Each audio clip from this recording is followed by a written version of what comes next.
Masak apa tu?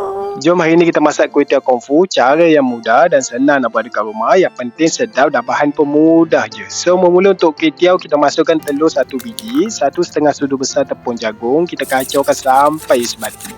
Masukkan setengah pack kecil kuih tiaw dalam 250 gram. Bila dah sebati, kita boleh gorengkan dalam minyak yang panas. Gorengkan sampai ia garing elok macam ni. Lepas tu kita boleh angkat dan toskan minyak. Untuk kuah dia, kita gunakan minyak yang sama. Tumiskan bawang putih cincang bersama cili padi. Tumiskan sampai naik bau dah golden. Masukkan ayam dia potong kecil, masakkan sampai ia kecut. Masukkan air secukupnya. 3 sudu besar sos tiram, 2 sudu besar kicap cair dan sedikit serbuk lada putih. Masakkan sampai kuah mendidih. Lepas tu masukkan sayur carrot dan baby corn. Masukkan seafood. Kita perasakan dengan garam dan setengah tiup pati ayam. Masakkan sekejap. Lepas tu kita boleh masukkan sayur tomato, sayur sawi dan kita masakkan telur dalam 2 biji sambil kita kacau. Untuk resepi kuah ni kita boleh masak dalam 1 pack kuih tiaw. Next masukkan air bancuh tepung jagung sambil kita kacau. Agar dah pekat, kita boleh masukkan minyak bijai untuk naikkan aroma dan rasa kuah kita. Bila rasa semua dah balance, boleh tutup api dan kita tuangkan kuah kita ni dekat atas kuih tiaw yang kita goreng tadi. Siaplah resepi kita hari ni, kuih tiaw kung fu. Cara yang mudah.